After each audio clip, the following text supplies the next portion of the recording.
चैनपुर की कोठी, साल 1983। बस कंडक्टर ने आवाज दी, चलिए चलिए उतरिए, चैनपुर बस स्टैंड आ गया है। बस स्टॉप पर यात्री बस रात के करीब 1 बजे रुकती है। ये एक छोटा सा बस स्टैंड था जहां सवारियों की संख्या बहुत कम थी। ये एक छोटा सा कस्बा था।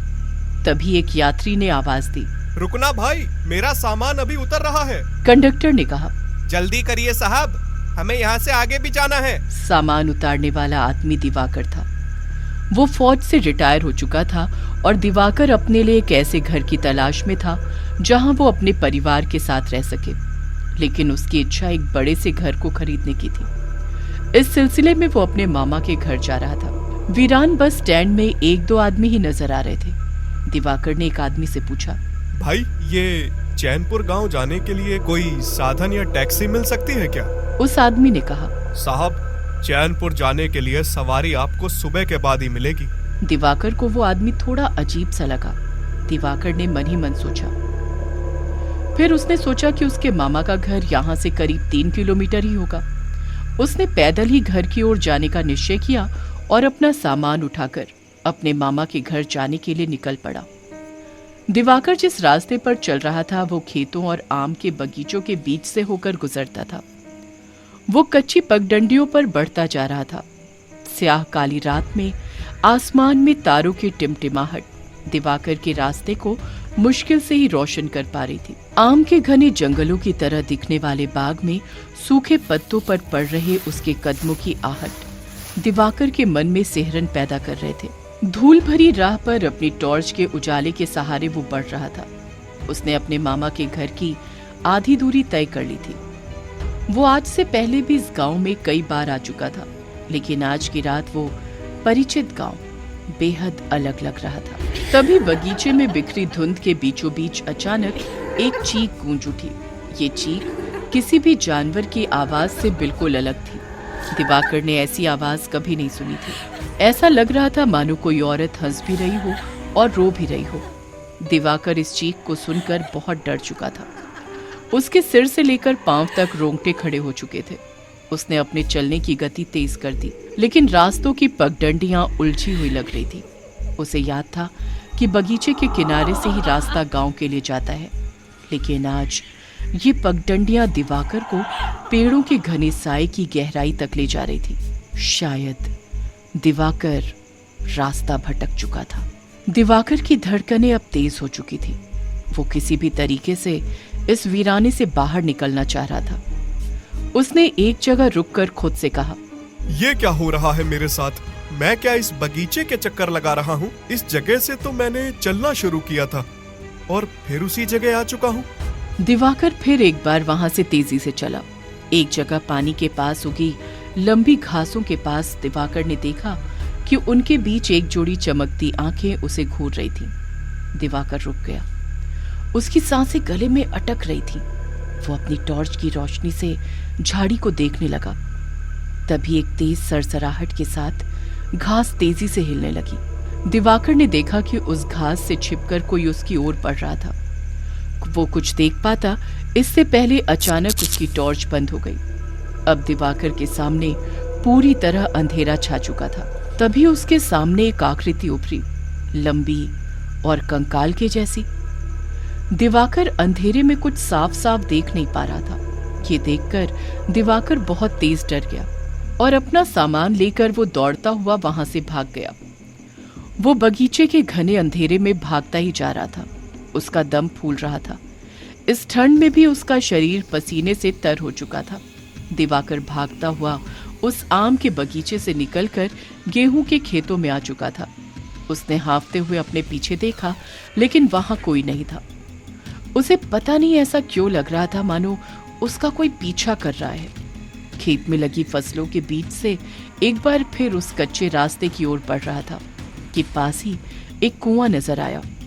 दिवाकर ने खुद से कहा, मेरा गला सूख रहा है, पहले रुककर इस कुएं से पानी पी लूं, फिर आगे बढ़ूं।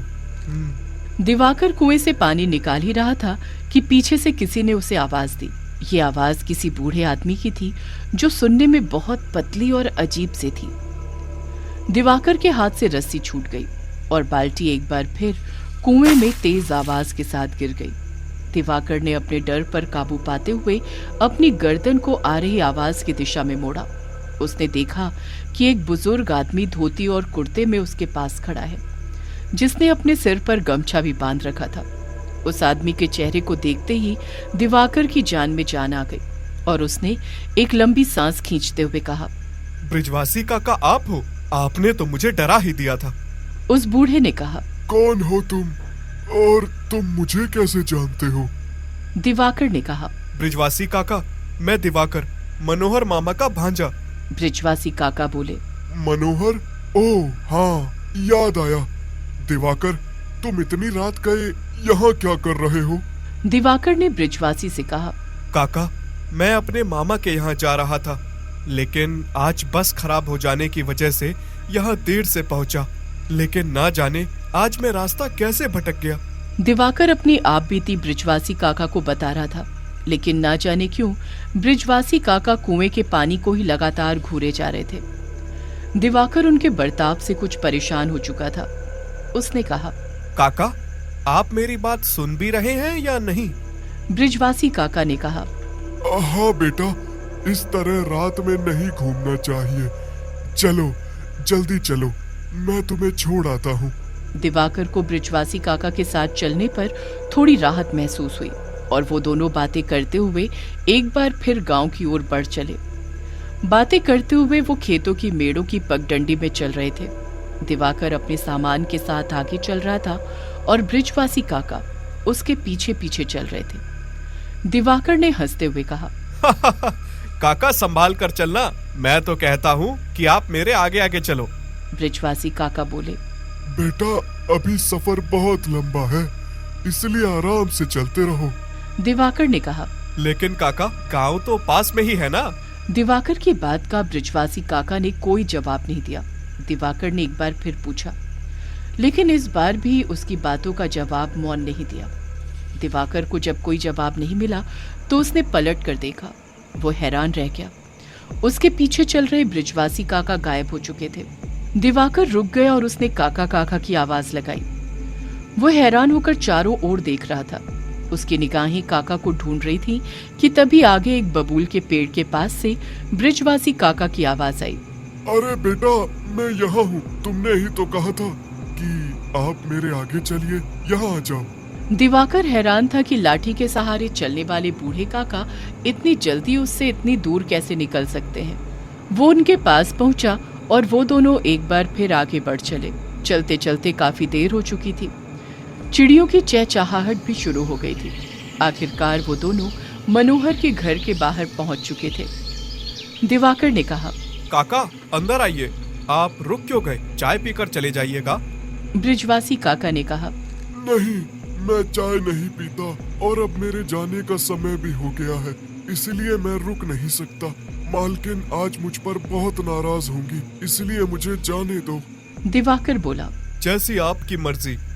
मैं अभी यहाँ कुछ दिन रुकूंगा, आपसे मिलता रहूंगा।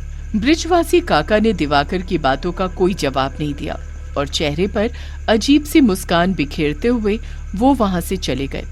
दिवाकर ने दरवाजे पर दस्तक दी। मनोहर दिवाकर को देखकर बहुत खुश हुआ। उसके घर वाले भी बाहर आ चुके थे। सभी दिवाकर को देखकर बहुत खुश थे। मनोहर ने कहा, तुम इतनी रात यहाँ कैसे आए? दिवाकर ने सारी बातें अपने मामा मनोहर को बताई। दिवाकर की बातों ने मनोहर और उसके परिवार वालों के चेहरे पर चिंता की लकीरें खींच दी। आखिर ऐसी कौन सी बात थी जिसने मनोहर और उसके परिवार वालों को चिंता में डाल दिया था? आखिर क्या रहस्य था इसके पीछे?